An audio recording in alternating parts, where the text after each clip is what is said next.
Well, this is a disclaimer. There were two videos that I'd already completely filmed and ready for editing when I noticed that they both had focusing problems. The one I posted a couple of weeks ago and this one. Sorry, it won't happen again. Hey folks, I am finally back with something that's different from the 1980s, like they all were. That's why I love 80s computers. Each one was totally different from the other. This is a Kaypro II. Now, even though it says 2, this is the first one that came out. And the reason they did that because a computer that was popular at the time that came out was an Apple II. So they thought, hey, let's call it a 2 and make it sound like we're building computers one on top of the other as well. The company developed computers from 81 to 92, and it was built in San Diego.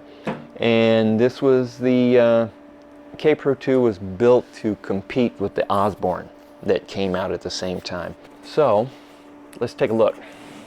Notice this thing is another one that's built like a tank. Solid case. Everything's metal. The keyboard. Look at that. Solid metal. Typing on it sounds like you're working on an old mainframe in the 70s. This one's got a missing key, but I got lucky. Other than the small dent that you see here, this thing is almost totally, physically anyway, flawless on the outside. It had a 9-inch screen with 80 columns. This whole thing is 29 pounds. It came, it was a Z80 run microprocessor. And this came with 64K of RAM and two 5 1/4 double density single-sided floppies. The purchase price at the time, I believe, was $17.95, which is well over 5,000 bucks these days. And but one thing that helped sell this was it came bundled with a lot of software, over $1,000 worth, and these things sold really well. As a matter of fact, this did overtake the Osborne, and the Osborne kind of fell by the wayside. But this also runs CP/M, just like the Osborne did. One thing you'll notice, see, I just got this, so I haven't opened it up. We're going to look at it together. The keyboard cable did not come with it. I thought, well, I didn't look that close. I thought, well, I'm sure I've got something. Well, I don't. I thought at first that was a phone cable that goes into the wall. No. This is the jack that uses a phone cable that came from the handset to the phone base. When's the last time you've seen one of those? I haven't seen one in decades. I don't know. But I did order one from Amazon. Amazon carries them brand new. What a surprise. And it should be here any minute. The one thing it does do, let me plug it in. Well, no, actually, let me get the keyboard out of the way so you can see it up close. There's your 9-inch screen, two floppies, 5 1/4-inch single-sided double density. This is one of those where somebody actually still had the cardboard protective inserts.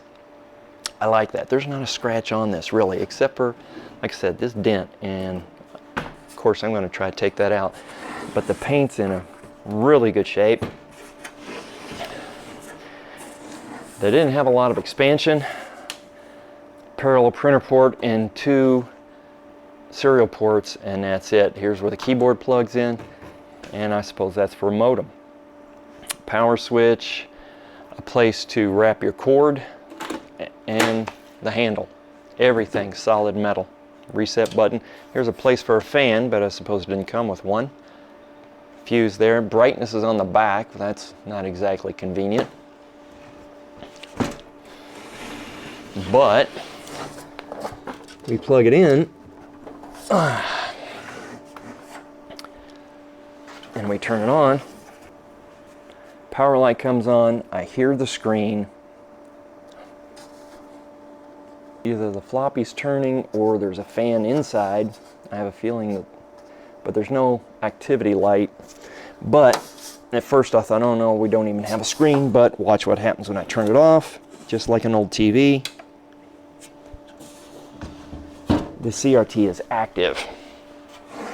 But before I dig into it at all, one thing I'm going to have to do is connect the keyboard cable, because you never know. A lot of the computers back then, they didn't even try to activate if it didn't detect the keyboard. So in just a few seconds, at least in your time, I'll have a keyboard cable. For me, I'm waiting for the truck. So hang on, we'll be right back. Okay, something I never thought I'd be buying in 2022, a handset cord. Amazon to the rescue.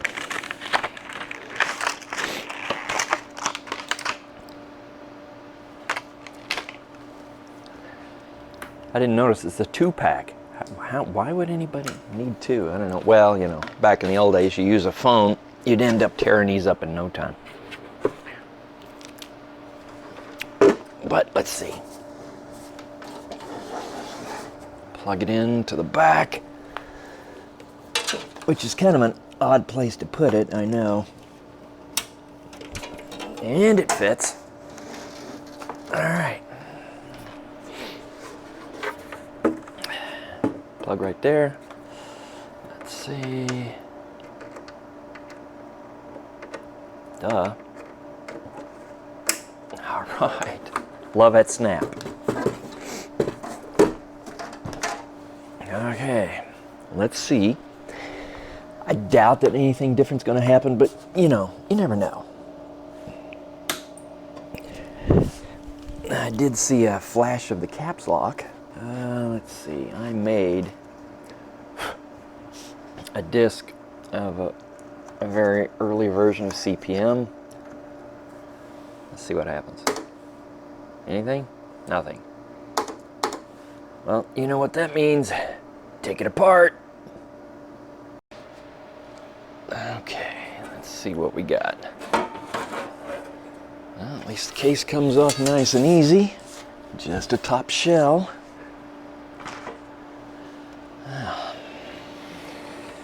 Motherboard sits on top. Okay, first we're going to see if we got power to the main board. Set this up where you can see it, and that would not be there. It's plastic, it ain't gonna hurt it. We'll put it right there so you can see the numbers. And the 12-volt rail's working. So, power supply is good.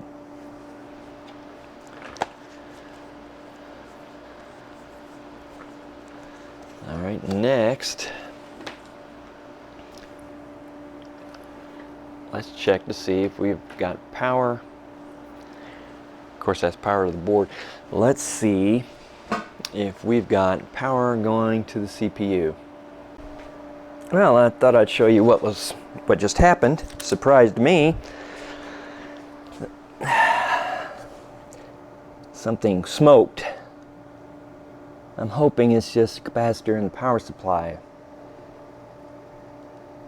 But it sure was special. Well, folks, you knew what it was going to be. Sorry if it keeps going in and out of focus, but I'm having trouble reaching it. Of course, it's a mica capacitor. As you can see on the left, that black line, that's where it blew out like a little model rocket. Right there, all the black on the board itself. It blew out the side. I'm just going to reach in there and pull it off. Well, there she is, folks, in all her glory. Just like a model rocket, except it goes nowhere, except the trash. Well, got that out of there. We should be safe to plug her back in and keep on troubleshooting. Here's the CPU, the Z80, and should be, I believe it's pin 11 on the bottom edge. I'm going to ground just to make sure I don't accidentally hit the wrong things. put the ground probe on the chassis. I'm going to count 11 in. 4, 5, 6, 7, 8, 9, 10, 11. 5 volts.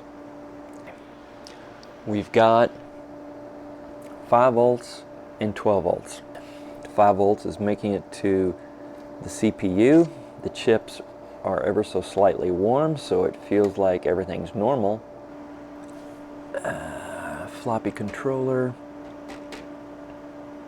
We can always try to, that's one thing that's really good about this. All the major chips are in sockets. That I like. I like that a lot. There's the floppy controller chip. Hopefully I got a spare of that type. Might swap that out and see if it's something like that. Well, no luck yet. So far, I've eliminated and substituted a Z80 CPU, no change. I received and substituted a new floppy drive controller chip, no change. Okay, let me go over exactly where we're at on troubleshooting this board. First, we checked out the power supply, made sure that it had a good 5 volt, negative 12 volt, and positive 12 volt output. It does. I've checked many of the chips, found the chips were receiving their 5 and or 12 volt supply. I have swapped out the Z80 chip. This is a 4 megahertz chip. I had a 4 megahertz that works, swapped it out, there was no change. Next, I swapped out the floppy drive controller. I happen to have exactly the same controller chip as a spare. It was working, brand new as a matter of fact. Swapped it out, no change. Okay, we next got to check the clock chips to make sure they're putting out the frequency that they're supposed to, or that they're functioning at all.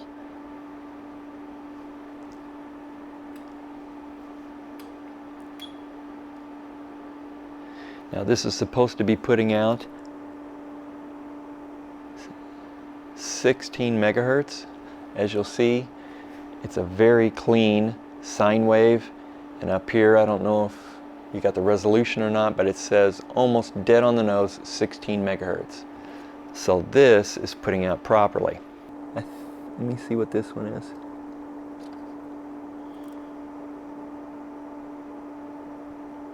This one is also putting out a nice clean sine wave at 18 megahertz, and that is exactly what this chip is supposed to put out. The clock signal on the Z80 comes in on pin 6. So let's test out pin 6. 1, 2, 3, 4, 5, 6.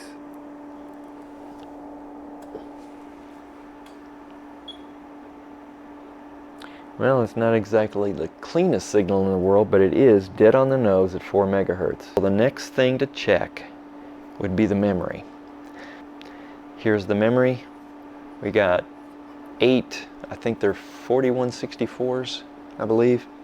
Unfortunately, they're not in sockets, but I'm going to take these out, put sockets in, and replace them with new memory.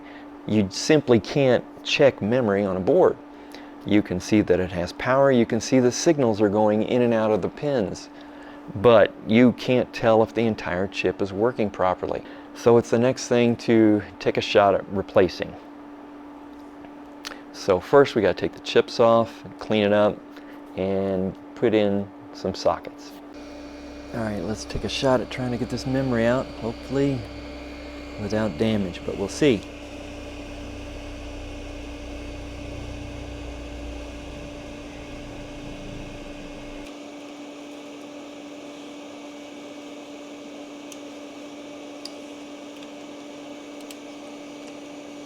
Come on.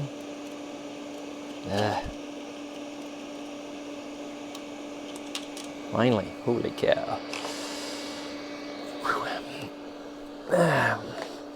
Took a lot of heat.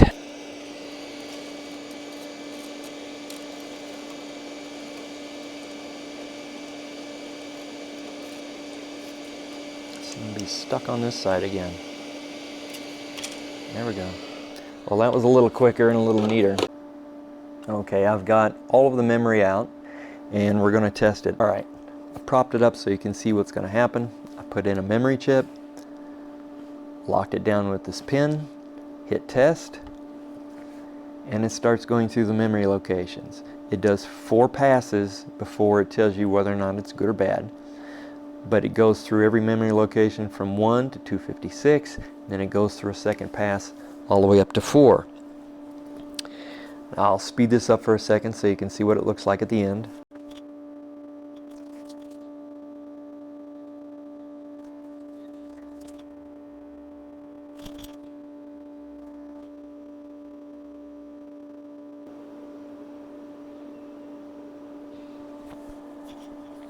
Okay, that's the end.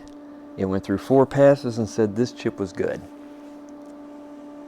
Okay, we hit resets. Now, I went through 6 of the 8 chips and I was getting pretty depressed because they all checked out fine. And when I put in number 7 and hit test, immediately bad. Failed at 1, the very first memory location. So I do have one chip that's bad, and at least that's pretty good. So we're going to put in the sockets and then we're going to put in new memory. Okay, next I've got to get the solder out of every one of the pinholes where the memory was so I can put in the sockets. And since I don't have a vacuum desoldering tool, yes, I know, I'm going to get one. I've got to do it the old-fashioned way. One hole at a time. I'll bring you back after this tedious job is done. Okay, all the solder holes are empty. If that doesn't convince you to buy an automated desoldering station, I don't know what will, because that took quite a while.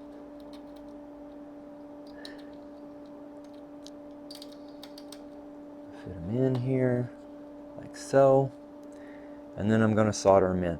Easiest way, before you stop desoldering, make sure all the holes are clear enough. You put in a socket and those pins can pop out if it doesn't have enough room to go down through the hole. You want to, if you desolder, you want to get it completely ready. I tested every single one as I finished a chip area, and so I'm just going to put the sockets in, then put in some memory and see what happens. Okay, I've got the sockets soldered in. I put the memory back in, the 7 good ones, plus a replacement. Here goes nothing. There's an activity light on the A drive.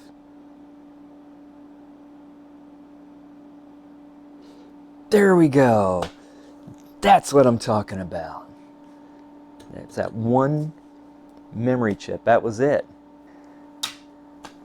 It's working. That is wonderful. So I went online, downloaded CPM for Kaypro II, used the image disk program to create a new floppy right there. And as a matter of fact, what I'm going to do is turn it off again.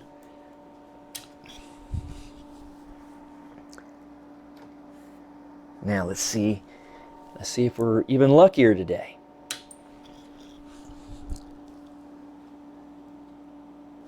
There it is. Kaypro 36K CPM version 2.2. Amazing. I was getting a little down. Memory just goes bad with age. That's always got to be in the back of your head. That can happen to memory. That can happen to EEPROMs because they, I don't know, they degrade, or I suppose they're more sensitive than a solid state chip that does not change. Let's reassemble it. I don't even have the board tied down. I'll reassemble it, put the case on so you can see the whole thing as it's working. Be back in a second. Well, I thought I'd show you that it can do something other than just have boring text on it. So here you go, is a classic game that looks a little different and a totally different name because of, you know, copyright. But it's great to see this thing working. It's great to see that it can do something like this, especially since yesterday it couldn't do anything at all. So, well, I hope you liked the video. Hope you may have learned something. Please subscribe if you're so inclined, and I'll catch you next time. See ya.